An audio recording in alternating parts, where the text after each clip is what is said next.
সকালবেলাই একটা good news পেলাম আর সাথে মিষ্টি মুখ করলাম। ভাবির ভাগ্নির আক্ত ছিল, তো সেই আক্ত অনুষ্ঠানের মিষ্টিগুলো আমার বাসায় পাঠিয়েছিল। সো মিষ্টি মুখ করে এখন আমি রেডি হচ্ছি। হ্যালো এভরিওয়ান, আসসালামু আলাইকুম। আজকে আমার একটা ইনভাইট ছিল আমার ফ্রেন্ডের বাসায়, মানে আমার ফ্রেন্ড আমাকে ইনভাইট করেছিল তার বাসায়। সো ওইখানে যাওয়ার জন্য আমি রেডি হচ্ছি। আর আমি তো আজকে আমার মেকআপ করতে জাস্ট 10 মিনিট লেগেছে, আর এর থেকে একটু বেশিও লাগেনি। আমি এত আর্লি মেকআপ করতে পারি। সবাই ভাবে যে আমি আটা ময়দা বস্তা কত কিছু মাখি, আসলে কিন্তু না। আর আমার এত কিছু লাগে না, আর আমার অল্প কিছু প্রোডাক্ট হলেই আমার মানে মেকআপ কমপ্লিট। এই তো এখন রেডি হয়ে আমি চলে আসছি আমার বান্ধবীর বাসায়। আমি আসছি, আমার আরেকটা ভাবিও আসছে। আমার বান্ধবী ইফা আজকে সাডেন প্ল্যান করে আমাদেরকে ইনভাইট করেছিল, আর কাউকে ইনভাইট করে নাই, জাস্ট আমরা দুজন আজকে এমনি ফোনে কথা বলছিলাম। তো এর মধ্যেই ওর আজকে বার্থডে ছিল, আর আমাদেরকে ইনভাইট করে ফেলছিল। তারপর আমরা চলে আসছি। এসে দেখি আমার ফ্রেন্ড ওর হেল্পিং হ্যান্ডকে নিয়ে বাচ্চাদের জন্য অনেক ধরনের নাস্তা রেডি করে ফেলতেছে। আজকে কিন্তু এইখানে আসার কোনো প্ল্যানই আমার ছিল না। আজকে তো ফ্রাইডে ছিল, ভেবেছিলাম আজকে ফ্রাইডেতে কোনো একটা জায়গায় যাব আমরা ঘুরতে, বাট ওর দাওয়াতের জন্য আর যাইতে পারি নাই। সো ওর কাছেই আসতে হয়েছে, আর ও এত রাগ করবে যদি না আসি আজকে। তারপর তো সে বাচ্চাদের জন্য দেখতেই পাচ্ছেন দুনিয়ার খাবার দাবার রেডি করেছে এখানে, মানে অনেক ধরনের নাস্তা রেডি করেছে। বেক পাস্তা, তারপর পুডিং, নোয়াবি সেমাই, মানে বাচ্চারা চিকেন ফ্রাই, বাচ্চারা যেই ধরনের খাবার পছন্দ করে।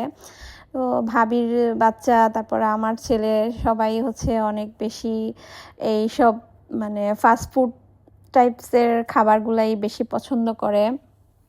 আর ওর হাতের রান্না তো অনেক বেশি পছন্দ করে, ওর বানানো যে স্ন্যাক্স আইটেমগুলো থাকে। আমি আজকে সকাল থেকে, আমার বান্ধবীর আজকে বার্থডে, তাই একটা বার্থডে কেক বানিয়েছিলাম। বার্থডে কেকটা তেমন একটা সুন্দর হয় নাই, তাও সুন্দর হয়েছে। আর মানে সৌন্দর্যর চেয়ে খেতে অনেক বেশি মজা। আমার হাতের কেক যারা খাইছে তারাই বলে যে অনেক বেশি মজা হয়। আজকে আমি আর ফারাবি ভাবির ফুল ফ্যামিলি চলে আসছিলাম দাওয়াতে, আর কেউই আসতে পারে নাই। আর আজকের প্ল্যানটা কেউই জানতো না, হুট করে প্ল্যান করা হয়েছে।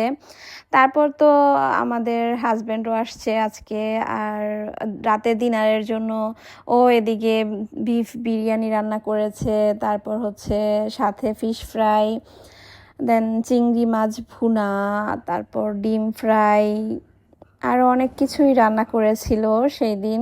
ডিনারের টাইম হয়ে গিয়েছে, আর এখন সব কিছু টেবিলে সার্ভ করে দিচ্ছিল।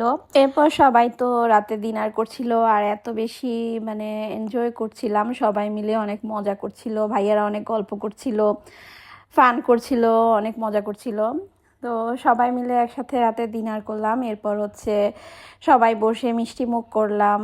আর আজকে আপনারা তো সবাই বলেন যে আপু তুমি মোটু হাতি, আমি তো মোটু হাতি হবই। রিজন তো দেখতেছেন সবাই। আমি যখন বলি যে আর আমি দাওয়াতে আসবো না, মানে যখন থেকে স্টার্ট করি, এখন থেকে আমি ডায়েট করব, মানে তখন থেকে স্টার্ট হয় আরও বেশি দাওয়াত প্রোগ্রাম, হ্যান দেন কত কিছু যে মানে শুরু হয়ে যায়, আর না গেলেও নয়। আর সামনে এত লোভনীয় খাবার থাকে, সেগুলো তো একটু একটু করেও যদি আমি টেস্ট করি, তখন দেখতেই পাচ্ছেন আমার ক্যালোরিটা কত পরিমাণ বেড়ে যায়। আচ্ছা যাই হোক, এখন বান্ধবীর বার্থডে সেলিব্রেশন করব সবাই মিলে। এখন বাচ্চারা, বাচ্চার মারা সবাই মিলে কেক কাটবে। আর এখন আমার বান্ধবী কেকটা কেটেও ফেলেছে, আর আজকে আমার বানানো কেকটা খেয়ে সবাই অনেক বেশি প্রশংসা করেছে। আজকে অল্প কিছুর মধ্যেও যে সবাই মিলে এত বেশি মজা করেছি, অনেক বেশি ভালো লেগেছে। আর আজকে আমার ফ্রেন্ড অনেক বেশি কষ্ট করেছে, সবার জন্য অনেক মজার মজার রান্না করেছে। ওকে অনেক থ্যাঙ্কস। অলরেডি রাত 10টা বেজে গেছে, এখন সবাই বাসায় চলে যাব। Thanks for watching my video.